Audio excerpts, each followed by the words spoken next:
Hindi cinema की जानी मानी अदाकारा मीना कुमारी ने उस जमाने की कई हिंदी फिल्मों में अपने जबरदस्त अभिनय से दर्शकों के दिलों पर कई सालों तक राज किया। मीना कुमारी का जन्म 1 अगस्त 1932 को मुंबई के एक गरीब मुस्लिम परिवार में हुआ था। इनके पिता का नाम अली बख्श और माता का नाम इकबाल बेगम था। मीना कुमारी का असली नाम महजबीन था और जब वो पैदा हुई तो इनके माँ बाप के पास डॉक्टर को देने के लिए पैसे भी नहीं थे, क्योंकि मीना कुमारी का जन्म मुंबई के अस्पताल में हुआ था।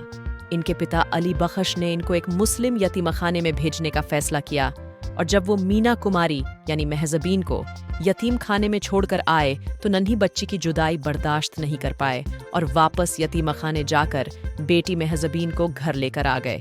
जैसे तैसे मीना कुमारी के माता पिता ने इनका पालन पोषण किया और जब ये 7 साल की हुई तो अपनी छोटी उम्र से ही हिंदी फिल्मों में अभिनय करने लगी। मीना कुमारी ने एक बाल कलाकार के रूप में साल 1939 में आई फिल्म लेदरफेस से अभिनय की शुरुआत की।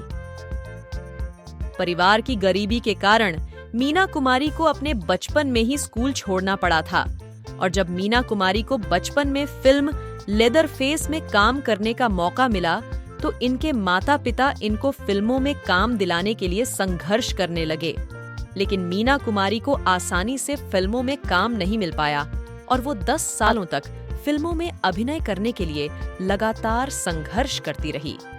हालांकि इसी बीच मीना कुमारी को साल 1949 और 50 में आई फिल्में घटोत्कच और श्री गणेश महिमा में अभिनय करने का मौका मिला, लेकिन इन दोनों फिल्मों से मीना कुमारी को कोई खास पहचान नहीं मिली। लेकिन साल 1952 में आई फिल्म बैजू बावरा से मीना कुमारी ने हिंदी सिनेमा में एक अभिनेत्री के रूप में अपनी पहचान बनाई और इसी फिल्म से मीना कुमारी को सर्वश्रेष्ठ अभिनेत्री का फिल्म फेयर पुरस्कार भी मिला था। इसके बाद मीना कुमारी ने पीछे मुड़कर नहीं देखा और लगातार कई सुपरहिट फिल्मों में अपने जबरदस्त अभिनय से दर्शकों के दिलों में अपनी जगह बनाई। साल 1954 और 56 की कई फिल्मों में मीना कुमारी ने अपने अभिनय के जौहर दिखाए, जिनमें चांदनी चौक, एक ही रास्ता, अदले जहांगीर और हलाकू फिल्में थीं।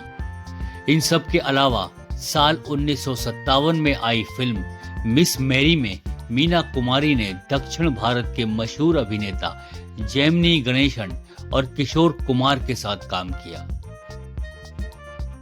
और इसी बीच आई फिल्म शारदा में मीना कुमारी ने अपने बेहतरीन अभिनय से हिंदी सिनेमा में ट्रेजेडी क्वीन के नाम से अपनी इमेज बनाई।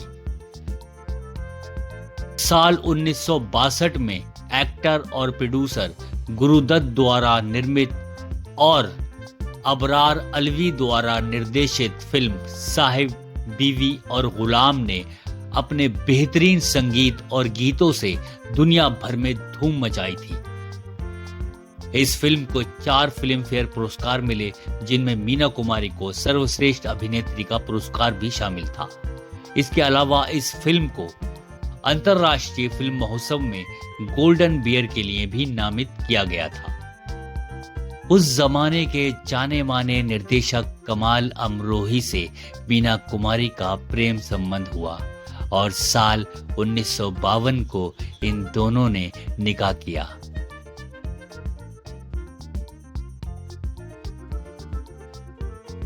निकाह के वक्त कमाल अमरोही 34 साल के थे और मीना कुमारी 19 साल की थी। लेकिन आगे चलकर मीना कुमारी को शराब और सिगरेट की लत लग गई थी और इसी वजह से मीना कुमारी और कमाल अमरोही अलग हो गए। 1972 में आई फिल्म पाकीज़ा के रिलीज होने के कुछ दिनों बाद मीना कुमारी की तबीयत बिगड़ने लगी और उन्हें मुंबई के सेंट एलिजाबेथ अस्पताल में भर्ती कराया गया।